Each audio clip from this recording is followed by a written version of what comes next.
시시가 새로 뽑은 막내 비서는 늘 덤벙댔다. 회의 때 마실 녹차를 실수로 밀크티로 바꾸곤 했다. 워크숍에 가기로 한 일식 무한리필도 실수로 디저트 뷔페로 예약했다. 나는 시시에게 몇 번이나 말한 적이 있다. 하지만 그는 어린 아가씨가 나이가 어리니 조금 실수해도 대수롭지 않다고 했다. 이번에는 중요한 프로젝트의 갑측과 식사하는 자리였다. 시시는 굳이 자기 막내 비서를 데리고 와 견문을 넓혀주겠다고 했다.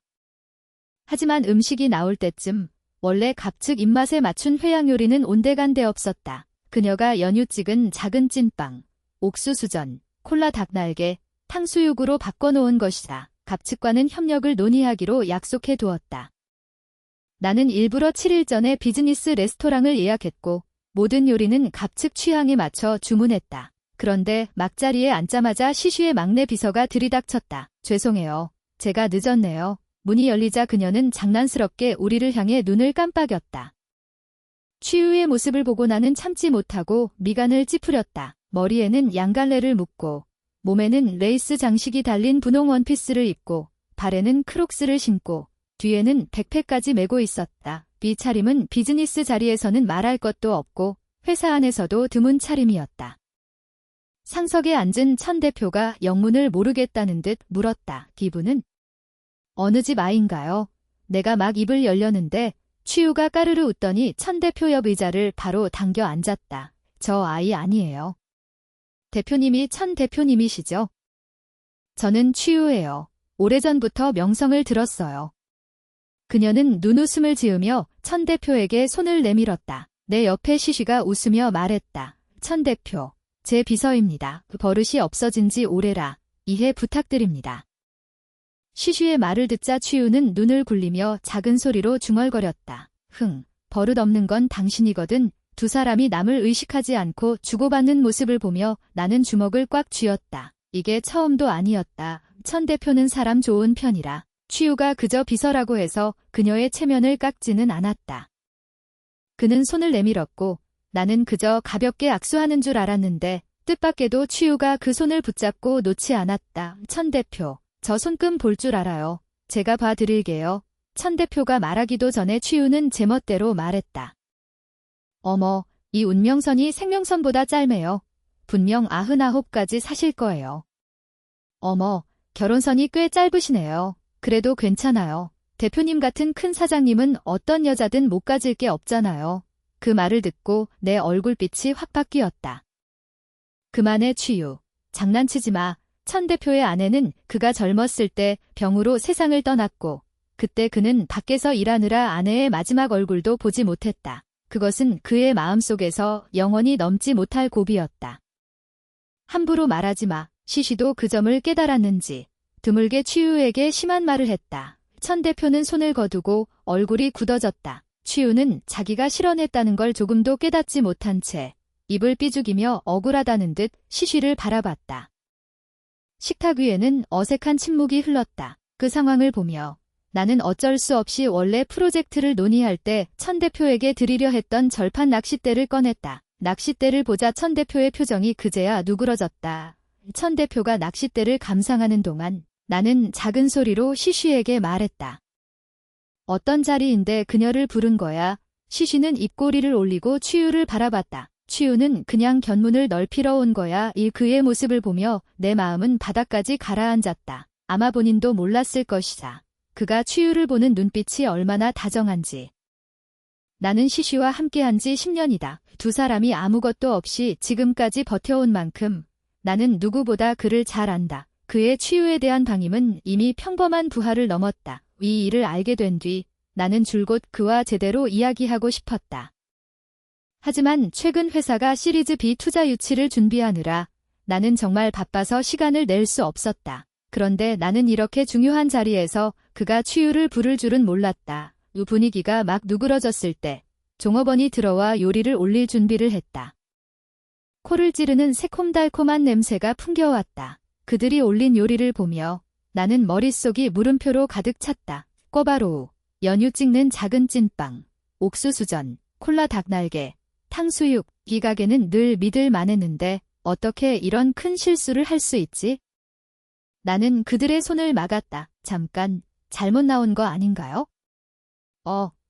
아니에요. 제가 시킨 거예요. 나는 믿기지 않는다는 듯 취우를 봤다. 누가 내 멋대로 메뉴를 바꾸라고 했어. 취우는 대수롭지 않게 손을 흔들었다. 서형 언니, 이건 언니가 모르는 거죠. 그런 밍밍한 화이양 요리를 먹어서 무슨 재미가 있어요. 그녀는 종업원 손에 연유 찍는 작은 찐빵을 받아 천 대표 앞에 놓고 자랑하듯 말했다. 천 대표, 이런 요리는 꼭 처음 드셔보셨죠? 겉보기엔 평범해 보여도 연유에 한 번 찍으면. 나는 그녀의 멍청한 꼴에 오히려 웃음이 났다. 자기가 아주 똑똑하다고 생각하는 건가? 천 대표 같은 사람은 산의 진미에 익숙하니 이런 고탄수 고당분 음식을 먹으면 분명 놀랄 거라고 생각한 모양이다. 하지만 취우는 천 대표가 이미 쉰이라는 사실을 전혀 생각하지 않았다. 그의 혈당과 혈중 지질은 모두 높은 편이고 최근에는 조절기간이라 당을 엄격히 제한하고 있다. 그가 이번 식사를 편하게 하도록 내가 고른 요리는 모든 식재료를 전부 고섬유 저혈당 상승으로 맞췄다. 주식조차도 나는 일부러 잡곡을 쓰라고 당부했다. 그런데 지금은 이런 진한 기름과 소스에 절고 고탄수 고당분인 요리들로 바뀌어 버렸다. 모든 준비가 그녀의 장난 때문에 물거품이 되었다. 나는 적어도 시쉬가 그녀를 두 마디쯤은 나무랄 거라고 생각했다. 그런데 뜻밖에도 시쉬는 그저 짐짓하는 척하며 말했다. 너 천 대표도 너처럼 아직 애인 줄 아냐? 얼른 내려놔. 맛있으면 내가 많이 먹어. 그 목소리에는 조금도 나무라는 뜻이 없었다. 취우는 입을 삐죽였다. 알겠어요. 나는 깊게 숨을 들이쉬고 이 음식들을 저 둘 머리 위에 뒤엎고 싶은 충동을 억누르며 종업원에게 말했다. 이 음식은 전부 치우고 내가 전에 정한 메뉴로 바꿔주세요. 서형 언니. 치워요. 내가 화를 내는 걸 보고 취우는 어쩔 수 없이 도움을 청하는 눈빛을 시쉬에게 보냈다. 그제야 시쉬는 마치 갑자기 천 대표의 몸 상태를 떠올린 듯했다. 그는 미간을 살짝 찌푸리고 한숨을 쉬었다. 취우, 천 대표는 당분 높은 건 못 드셔. 말들어 한 접시 한 접시 다시 치워지는 걸 보며 취우는 몹시 아쉬워했다. 종업원이 그 연유 찍는 작은 찐빵 접시까지 들고 가려 하자 취우는 와락품에 감쌌다. 취우가 그런 모습을 보이자 시쉬는 웃음을 터뜨렸다. 그 접시는 남겨둬. 시쉬. 서형, 고작 한 접시일 뿐이야의 그 낯설면서도 익숙한 얼굴을 보며 나는 그에게 완전히 마음을 접었다. 나는 깊게 숨을 들이쉬고 분노를 억지로 참으며 자리에 앉았다. 천 대표 앞에서 시쉬와 다투면 그거야말로 체면도 속사정도 다 산산조각 나는 일이었다. 레스토랑은 일처리가 매우 빠르더니 곧바로 냉채 네 접시를 내왔다. 아직 분위기를 그렇게까지 보기 흉하게 만들 정도는 아니었다. 천 대표는 평범한 갑축이 아니었다. 회사가 막 시작했을 때 우리 같은 작은 회사를 알아봐준 사람이 바로 그였다. 두말 없이 우리 주문서에 사인해줬고 그래서 우리는 첫 자금을 손에 넣을 수 있었다.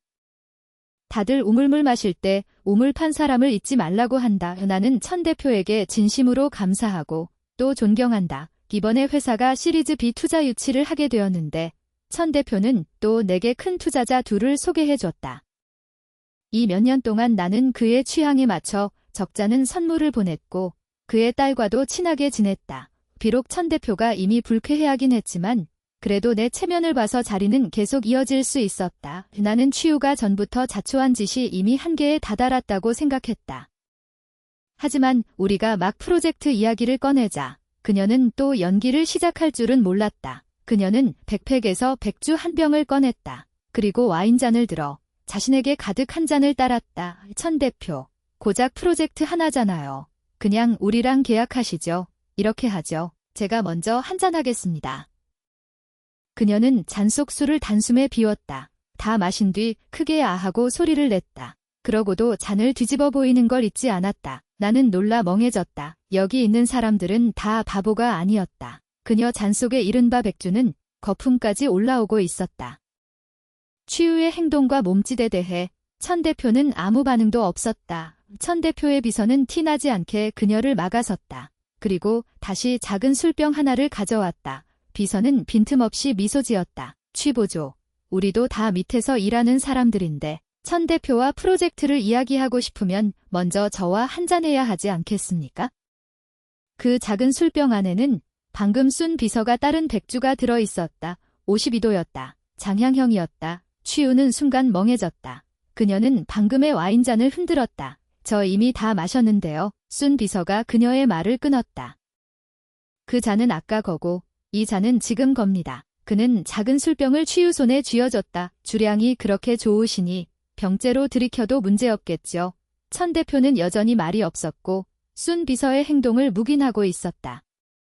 시쉬는 미간을 찌푸리며 내게 눈짓해. 내가 그녀를 좀 구해주길 바랐다. 시쉬는 알코올 알레르기가 있지만 나는 술이 꽤 센 편이었다. 이 한 병이 들어가도 나는 여전히 정신을 유지할 수 있었다. 나는 시쉬의 신호를 정확히 받아들였다. 그리고 시쉬의 시선을 받으며 고개를 숙였다. 휴대폰을 꺼냈다. 애니팡을 켰다. 언빌리버블. 소리는 크지 않았지만 시쉬는 똑똑히 들었다. 취우도 비즈니스 자리에서 애처럼 굴 수 있는데 내가 잠깐 애니팡 좀 하는 것도 과한 건 아니겠지? 누구에게나 동심은 있으니까 아무도 그녀를 구해주지 않는 걸 보자. 취우는 잔을 받아 들었다. 마치 죽으러 가는 듯한 표정이었다. 그녀는 깊게 숨을 들이쉬더니 무슨 심리적 준비라도 하는 것 같았다. 제가 이 술을 마시면 이 프로젝트는 계약할 수 있는 건가요? 순 비서는 눈을 살짝 휘었다. 취 보조는 농담도 잘하시네요. 이렇게 중요한 프로젝트를 어떻게 술 한 잔으로 결정하겠습니까? 취우는 시쉬를 깊이 한번 바라보더니 잔을 집어들고 단숨에 비웠다. 백주의 매운 자극에 그녀는 심하게 기침했다. 그녀의 얼굴은 순식간에 새빨개졌다. 시쉬는 마침내 참지 못하고 일어나 그녀를 부축하며 등을 쓸어주었다. 취우는 그의 몸에 기대어 눈물이 왈칵 쏟아졌다. 쉬 대표. 저 최선을 다했어요. 시쉬의 얼굴은 억눌림과 안타까움으로 가득했다. 됐어. 말하지 마. 내가 병원에 데려다 줄게. 말을 마치고 그는 취우를 허리째 안아 들고 성큼성큼 떠났다. 단호한 뒷모습만 남겼다. 미인을 위해 분노하다. 시쉬의 뒷모습을 보며 천 대표는 완전히 화가 났다. 샤오정, 이 프로젝트는 할 거야 말 거야. 그때 내 휴대폰에 시쉬가 보낸 메시지가 왔다. 서형, 내가 갑칙을 좀 붙잡아둬. 나는 먼저 그녀를 데리고 병원에 갈게. 나는 휴대폰을 내려놓았다. 나는 당연히 갑칙을 붙잡아 둬야 했다. 하지만 붙잡아 둘 사람은 그의 갑칙이 아니었다. 나는 웃으며 천 대표를 달랬다. 천 대표, 당연히 얘기해야죠. 다만 방식을 바꿔서 얘기하죠. 천 대표를 차에 태워보내고 나니 이미 밤 10시였다. 우여곡절은 있었지만 이 프로젝트는 결국 성사됐다. 레스토랑 매니저가 계산서를 내게 건넸을 때 나는 그 위 금액에 놀랐다. 무려 3만 위안이 넘었다. 내 놀람을 알아챈 듯 레스토랑 매니저가 웃으며 설명했다. 정 대표, 저희 레스토랑에는 원래 대표님 룸에서 주문하신 식재료도 그걸 만들 수 있는 셰프도 없습니다.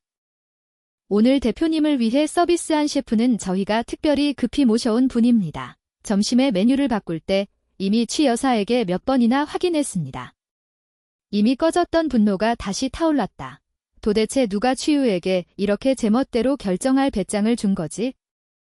비즈니스 식사의 상한은 최고 1만이다. 초과분은 모두 본인이 부담해야 한다. 이 돈은 회사가 그녀 대신 선지급해주지 않을 것이다. 휴대폰을 열어보니 회사 단체방 외에는 아무 메시지도 없었다. 평소 조용하던 단체방은 이미 99+였다. 첫 메시지까지 올려보니 취우가 올린 셀카 한 장이었다. 사진 속 그녀는 한 남자의 어깨에 기대어 있었고 안색은 종이처럼 창백했다. 몹시 허약해 보였다. 유유아기야. 아이고, 실수로 잘못 보냈네. 회수도 안 되네. 단체방에서 수많은 사람이 튀어나왔다. 선야칭, 유유, 너 아파. 장쉬, 이 남자는 누구야? 남자친구야? 허공정, 골뱅이 장쉬. 함부로 말하지 마. 시쉬는 오늘 회사에 갔었다. 적지 않은 사람이 그가 짙은 남색 정장에 옅은 줄무늬 넥타이를 맨 것을 봤다. 사진에 드러난 것과 똑같았다. 허공정은 이미 사진 속 남자가 시쉬라는 걸 알아챘다. 한참 뒤에야 취우가 말했다. 무슨 남자친구예요. 제가 회사 일로 접대하다가 너무 많이 마셨고 시 대표가 제가 무슨 일 생길까 봐 걱정돼서 수액 맞는 걸 같이 지켜봐주는 거예요.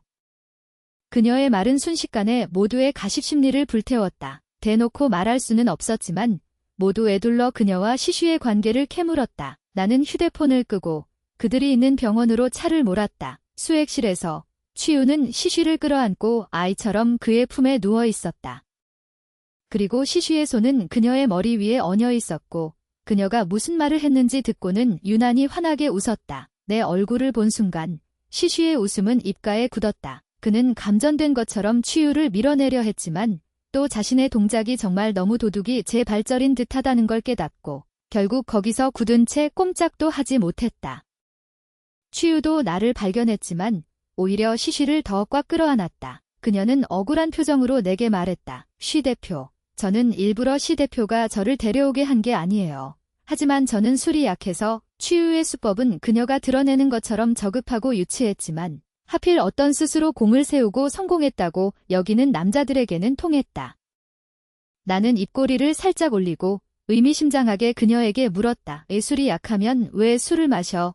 내 말이 마치 그녀를 찌른 것 같았는지 취우의 눈물이 순식간에 흘러내렸다. 죄송해요. 저는 그렇게까지 생각 못했어요. 저는 그저 이번 프로젝트를 망치고 싶지 않았어요. 내가 다시 무슨 말을 하기도 전에 시쉬가 엄하게 말했다. 그만해 서형. 내가 이미 그녀에게 말했어. 오히려 너야. 천 대표를 제대로 모시지 않고 여기 와서 뭐 하는 거야? 뭐 하냐고. 너 처리하러. 조금의 망설임도 없이 나는 시쉬의 얼굴에 손바닥을 날렸다. 짝 맑은 손바닥 소리가 조용한 수액실 안에서 유난히 또렷하게 들렸다. 한순간 온 방 안은 액체가 관 안으로 떨어지는 똑똑 소리 외에는 아무 소리도 들리지 않았다. 시쉬의 머리는 맞아서 한쪽으로 돌아갔고 취우는 믿을 수 없다는 듯 입을 막았다. 나는 시쉬를 가리키며 차가운 목소리로 말했다. 내가 아직 너와 말할 수 있을 때 나와 나는 성격이 좋은 사람이 아니다. 하지만 우리가 함께한 20년 동안 나는 한 번도 손을 댄 적이 없다. 20살 때는 사랑하면 만 가지 어려움도 이길 수 있다고 여겼다. 심지어 300위안짜리 반지 하방도 나는 시쉬와 2년이나 함께 살았다. 맨손으로 창업하다의 고생은 나는 한순간도 감히 잊지 못했다. 그래서 회사가 지금 이미 이런 규모가 되었어도 나는 여전히 성실히 일하며 조금도 느슨해질 수 없었다. 하지만 시쉬는 이미 변해 있었다. 고급차, 고급주택, 명품 시계와 한마디 한마디의 시 대표라는 호칭은 이미 그를 완전히 길을 잃게 했다. 서형, 너는 꼭 한 어린 아가씨와 사이가 나빠져야겠어. 시쉬의 왼쪽 얼굴은 약간 붉어졌고 눈썹과 눈가에는 짜증이 가득했다. 이미 이 지경이 되었는데도 아직도 내가 한 어린 아가씨와 사이가 나빠지는 거라고 여겼다. 시쉬의 눈에 취우는 발랄하고 드러나며 또 생기가 있었다. 가끔 실수하긴 해도 오히려 더 생생해 보였다. 하지만 내 눈에는 한 글자뿐이었다. 멍청해. 그녀의 그런 장소를 가리지 않는 옷차림, 하늘 높은 줄 모르는 말들은 조만간 모든 걸 망칠 것이다.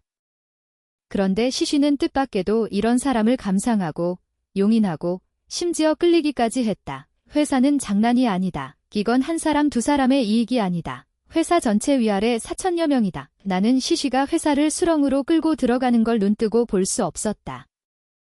여기까지 생각하자 나는 참지 못하고 또 손을 들어 그의 얼굴에 손바닥을 날렸다. 애짜.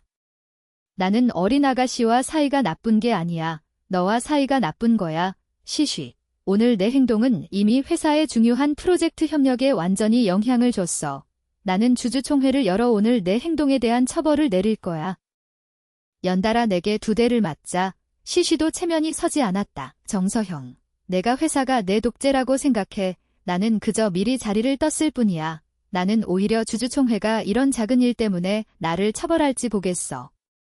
시쉬는 전혀 몰랐다. 각 주주들은 이미 오래전부터 그에 대해 적지 않은 불만을 품고 있었다. 다음 날 내가 회사에 도착했을 때 프런트에 케이크와 밀크티 배달 봉투가 가득 쌓여 있는 걸 발견했다. 여전히 전과 같은 그 가게의 포장 봉투였다. 이 가게의 케이크와 밀크티는 시중 가격을 한참 넘어서 평범한 조각 케이크 한 개도 100위안이 넘었다. 정 대표, 이건 취우 비서가 주문하라고 한 거예요. 나는 프런트를 향해 고개를 끄덕이고 예전처럼 기록해 두었다가 나에게 넘기라고 했다. 취우가 입사한 뒤부터 이런 광경은 일주일에 몇 번씩 있었다. 회사 이름을 내세워 먹을 것과 마실 것을 주문하고 회사가 계산하게 했다. 주문한 곳이 같은 집만 아니었어도 그나마 넘어갔을 텐데 누군가 맛없고 마시기 어렵다고 말한 뒤에도 굳이 이 집에서 계속 주문했다. 내가 사람을 시켜 조사해보니 이 가게는 최유의 형수가 운영하는 곳이었다. 플랫폼에는 전부 혹평뿐이었고 우리 회사 주문을 빼면 아예 사는 사람이 없었다. 이런 시세를 넘는 것들을 회사가 계산하게 둘 생각은 없다.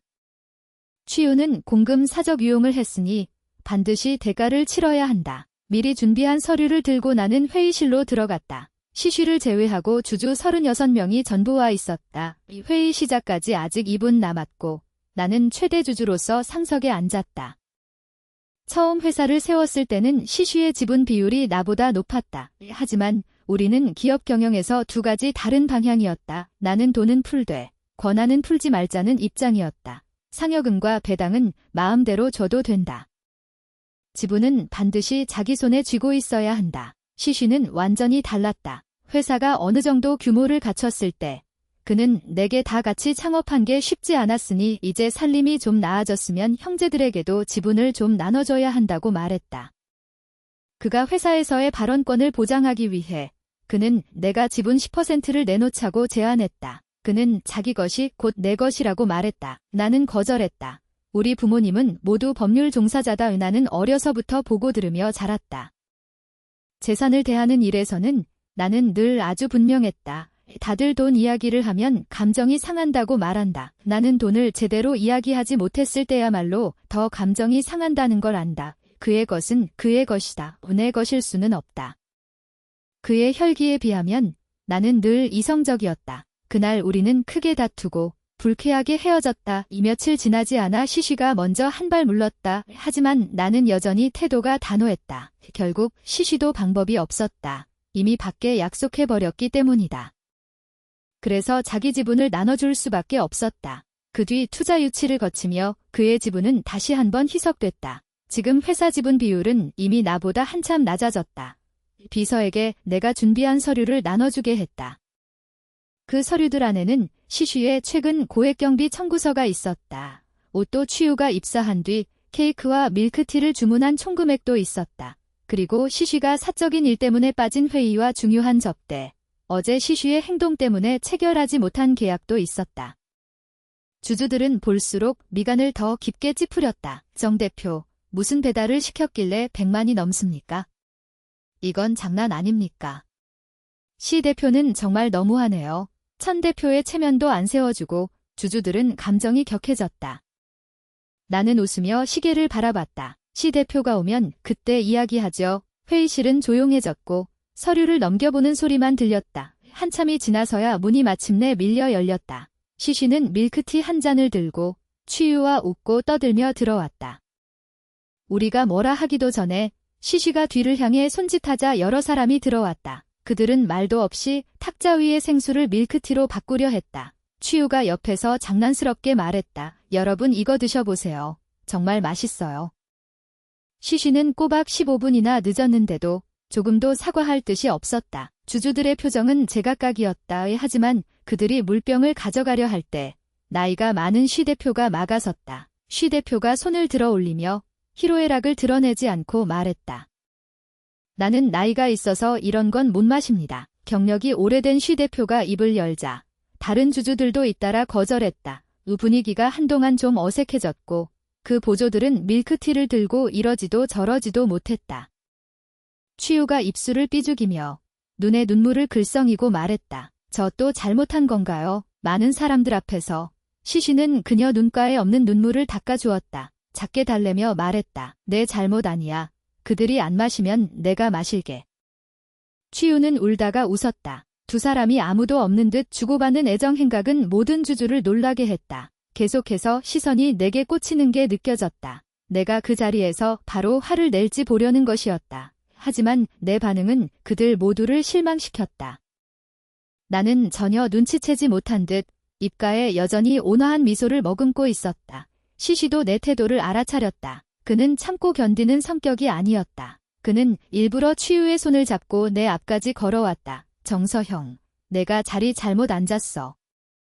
내 눈썹과 눈매의 호선은 더 짙어졌다. 뒤에 비서가 나 대신 입을 열었다. 시 대표, 오늘은 주주총회입니다. 정 대표는 최대 주주로서 당연히 이 자리에 앉아야 합니다. 말하면서 그녀는 내 왼편에 비어있는 의자를 가리켰다.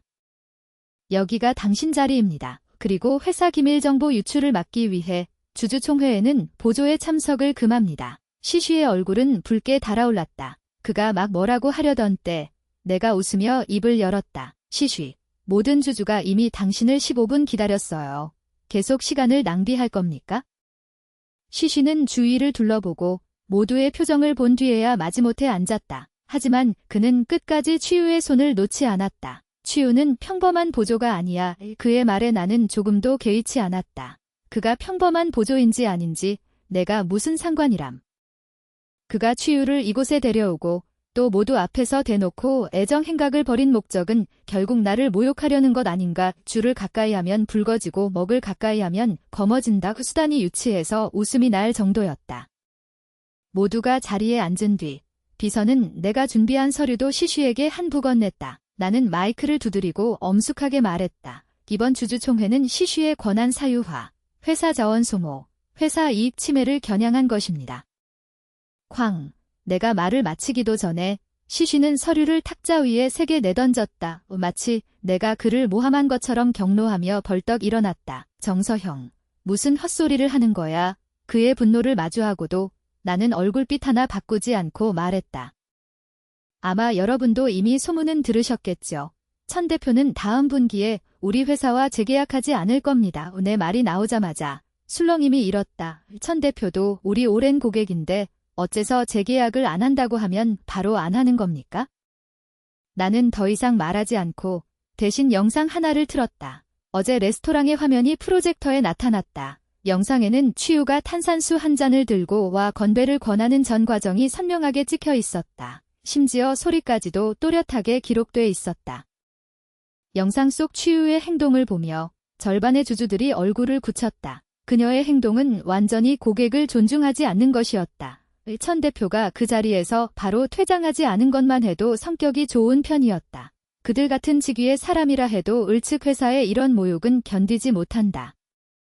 프로젝터의 영상은 계속됐고 시쉬가 치유를 가로로 안아 올려 바로 떠나는 장면까지 재생됐다. 시 대표, 내가 뭐라 하려는 건 아니지만 우리 회사는 매년 천 대표와의 관계 유지에만 수백만을 쓰는데 당신이 이렇게 가버리면 몇 년의 노력이 전부 물거품이 됩니다. 맞아요. 다음 분기 자금은 어떻게 합니까? 천 대표는 한 번도 대금 지급을 미룬 적이 없는데 이렇게 말이 통하는 갑칙을 어디서 찾습니까? 이렇게 중요한 식사 자리에 당신은 꼭 아무것도 못하는 보조를 데려와야 했습니까? 시 대표, 당신의 사적인 관계가 어떤지는 우리는 신경 쓰지 않습니다. 회사에 영향 주지 마세요. 시쉬는 입술을 굳게 다문 채 한마디도 하지 않았다. 그의 뒤에서 치유의 얼굴은 조금씩 새하얘졌다. 저도 프로젝트를 성사시키고 싶었어요.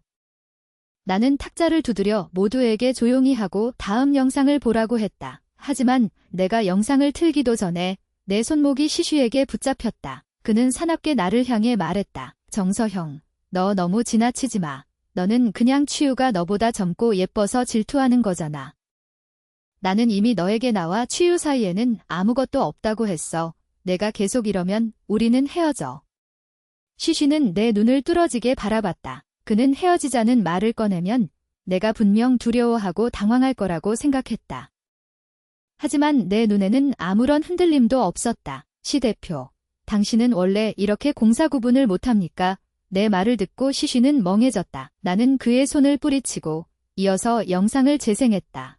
영상 속 시쉬는 캐주얼 차림을 하고 왼손에는 아이스크림을 들고 오른손에는 CCD 카메라를 들고 있었다. 햇빛 아래서 한 어린 아가씨의 사진을 찍어주고 있었다. 그 어린 아가씨는 바로 치유였다. 지난번 이사회에서 시 대표는 사적인 일로 불참해 그때 우리가 중요한 프로젝트 결의를 놓치게 했습니다. 당일 시 대표가 내놓은 이유는 아버지의 병환이었지만 사실 그날 시 대표 본인은 놀이공원에 갔습니다. 이 영상은 내가 우연히 인터넷을 보다가 발견한 것이었다. 그들은 그저 공교롭게 화면에 잡혔을 뿐이었다. 영상은 곧 끝났고 시쉬도 내가 말한 공사 구분을 못함이 무슨 뜻인지 이해했다. 그는 털썩 의자에 주저앉았다. 아마 그제야 그는 깨달았을 것이다. 내가 처음부터 그와 장난친 것이 아니라는 것을. 오늘 이 주주총회의 목적은 바로 그를 끝장내는 것이었다. 치유는 모든 것을 자기 탓으로 돌렸다. 제가 시 대표에게 같이 가달라고 매달렸어요. 시시는 다시 희망을 본 듯했다. 그는 또다시 적반하장으로 말했다. 정서형, 취유를 봐. 그리고 너를 봐. 내가 나한테 취유가 나한테 하는 것에 반만큼만 잘해줬어도 내가 이런 짓을 했겠어. 나는 웃었다. 곧 그는 취유가 그에게 얼마나 잘하는지 보게 될 것이다. 비서는 취유가 매번 주문한 배달 주문서, 그 배달 가게의 정보, 그리고 가게 주인과 취유의 친척 관계까지 모두 PPT로 만들었다. 취유는 입사 후 회사 명의로 총 32번 배달을 시켰고 매번 금액이 모두 5만을 넘었습니다. 이것들은 모두 시 대표의 서명 승인을 거친 것입니다. 하지만 우리는 취유가 오직 같은 한 집에서만 배달을 시킨 것을 발견했고 조사 결과 그 디저트 가게 사장은 취유의 시누이였습니다. 이 사진들을 보고 시시는 갑자기 고개를 돌려 취유를 바라봤다. 그는 낮은 목소리로 추궁했다. 도대체 무슨 일이야? 취유는 일이 이렇게 빨리 드러날 줄 몰라. 얼굴 가득 당황했다. 저는 아니에요. 나는 그녀의 말을 끊었다. 이 일에 대해 회사는 이미 경찰에 신고했고 시시와 경제적 왕래가 있었는지는 아직 조사되지 않았습니다. 이 모든 것은 경찰에 넘길 것이고 회사는 공정하게 처리하겠습니다.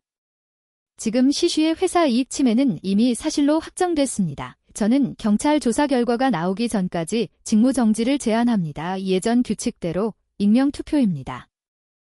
시시는 멍하니 나를 바라봤다. 서형, 우리 사이가 꼭 이렇게까지 가야 해. 나는 그의 마음속에 아직 한 가닥 기대가 남아있다는 걸 안다. 주주총회 안에는 10여 명이 우리와 함께 맨손으로 창업하다시피 한 사람들이었다. 그들의 지분은 바로 시시가 준 것이다. 시시의 눈에 그들은 목숨까지 함께한 형제였다. 시시는 모두가 찬성표를 던질 거라고 믿지 않았다. 하지만 비서가 표수를 정리한 뒤 곧바로 시시에게 사형 선고를 내렸다. 찬성 37표, 반대 1표입니다. 그 1표 반대는 시시가 스스로 던진 것이었다. 그럴 리가 없잖아. 시시의 그 멍청한 꼴을 보며 나는 웃음이 터졌다. 정말 모두가 영원히 함께 천하를 치던 그 형제들이라고 여긴 거네. 내가 건드린 건 모든 주주의 이익이다. 담이 무너지면 모두가 밀어붙이는 법이니 이런 때 세게 한 발 밟지 않는 것만 해도 양심 있는 거다. 회의실에서 나온 뒤 취우는 경찰에 끌려갔다. 시시는 나를 따라 사무실로 들어왔다. 일이 이 지경이 되고서야 그는 마침내 숙일 줄 알게 됐다. 그는 내 앞에 무릎을 꿇고 눈물과 콧물로 범벅이 됐다. 서형, 나랑 취유 사이에는 아무 일도 없었어. 그냥 그녀가 젊고 기세가 있고 예전에 너를 닮았다고 느꼈어. 내가 잘못했어. 정말 내가 잘못했어. 시시는 예전에 한 번만이 아니라 사내대장부 무릎 아래에는 황금이 있다고 말한 적이 있다. 가장 힘들 때에도 그는 어느 고객에게도 허리를 굽힌 적이 없었다. 그건 어떤 경우에도 내 곁에 내가 있었기 때문이다.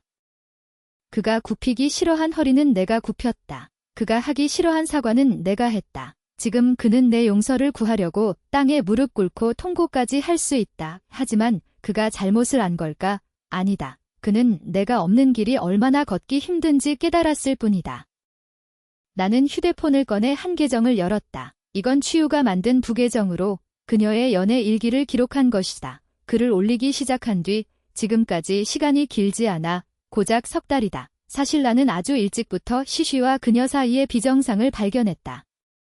시시는 아주 원칙이 있는 사람이다. 그는 사무실에 업무와 상관없는 어떤 물건도 나타나는 걸 허락하지 않는다. 하지만 취우가 입사한 뒤부터 그의 사무실에는 간식 선반과 음료대, 블라인드 박스 장식이 늘었다. 겉으로는 그가 취우의 서툰 손발을 싫어하는 듯 했지만 나는 여전히 그가 취우를 다르게 대한다는 걸 알아챘다. 나는 서류를 찾지 못했다는 핑계를 대고 시시 사무실의 감시 카메라를 확인하러 갔다. 나는 그녀가 시시에게 커피를 건넬 때 손가락 사이에 애매한 스침을 봤다. 두 사람이 오래 서로를 바라보다 충동적으로 키스하는 것도 봤고 키스 후 내가 갑자기 문을 열고 들어왔을 때 아무 일도 없었던 척하는 어색함도 봤다. 나중에 나는 취우가 올린 글을 보게 됐다. 그녀는 모든 제3자처럼 몰래 자신의 끼어든 일기를 과시하길 좋아했다. 그 역겨운 사랑이 어떻게 생겨났고 또 어떻게 발효되어 뜨거워졌는지 그녀는 글에 또렷하게 써놓았다. 그녀는 사모님이 너무 바쁘고 너무 이성적이고 또 너무 강하다고 했다. 그래서 그녀의 사장이 그녀와 몰래 금단의 열매를 맛보게 됐다는 것이다. 이것들을 보았을 때 나는 완전히 무너졌다. 10년의 감정이 고작 3개월도 안 되어 찢겨질 수 있었다. 나는 깊은 생각에 빠져 스스로를 따져 물었다. 내가 너무 강하고 이성적이어서 시쉬의 생각을 고려하지 않았던 걸까? 아니면 내가 정말 너무 바빠서 다른 사람에게 틈을 준 걸까? 하지만 곧 나는 생각이 정리됐다. 아니다. 그의 바람은 나와 아무 관계도 없다. 이 모든 것은 그가 비열하기 때문이다. 그에게는 도덕이 없다.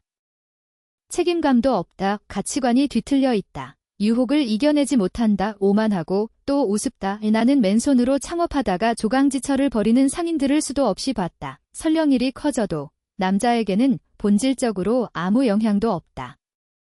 고작 몇 마디 바람둥이라고 놀림받을 뿐이다. 이건 내가 원하는 게 아니다. 나는 이 두 사람이 이 일에 대해 진짜 대가를 치르게 할 것이다. 아프지도 가렵지도 않은 평판 추락이 아니다.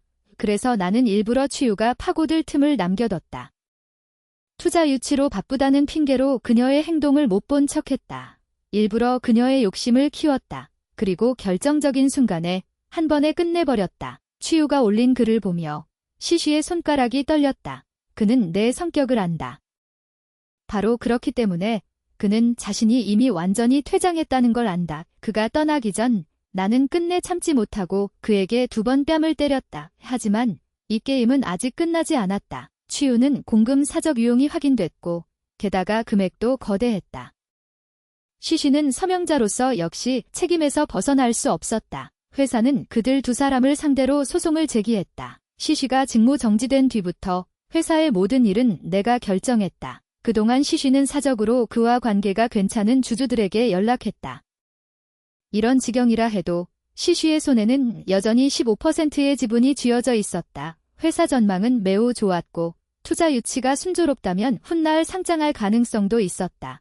그의 15% 지분은 결코 작은 액수가 아니었다. 나는 시쉬가 대체 그 주주들에게 무엇을 약속했는지 모르지만 그들은 내가 천 대표 프로젝트에서 저지른 실수를 붙잡고 내 수법을 본떠 나를 직무 정지시키려 했다. 하지만 안타깝게도 가장 결정적인 순간에 나는 천 대표가 다음 분기 이후 1년 전체의 계약을 꺼내 들었다. 그날 레스토랑에서 나와 천 대표는 결국 계약서에 서명했다. 하지만 이 계약의 대가는 내가 대부분의 지분을 보유해야 하고 또 천 대표가 투자자로서 우리의 다음 라운드 투자 유치에 참여하는 것이었다. 이 일이 있은 뒤 나는 예전에 모아둔 이 소액 주주들의 약점을 들고 하나씩 작은 것부터 큰 것까지 지분을 회수했다. 시쉬는 소송에 휘말려 곧 감옥살이를 앞두고 있었고 전혀 몸을 뺄 수 없었다. 그제야 그들은 순망치한의 이치를 깨달았다. 나의 강경한 수단 아래 고위층 전체가 대대적 물갈이 되었다. 나는 완전히 실권자의 자리를 굳혔다. 곧 개정 시간이 되었다. 치유와 시쉬의 권한 사유하는 증거가 확실해. 이번 소송의 결과는 이미 기정사실이었다. 최종적으로 치유는 업무상 횡령으로 징역 3년을 선고받았고 시쉬는 공범으로 징역 1년 3개월을 선고받았다. 1년 3개월은 길지 않지만 밖을 뒤집어 엎기엔 충분했다. 예전의 회사를 말하면 모두 시쉬만 알았다. 하지만 그게 또 어쨌다는 거지. 흐르는 물은 앞섬을 다투지 않고 다투는 것은 끊임없이 흐르는 것이다. 나 정서형의 이름은 영원히 이곳에 새겨질 것이다.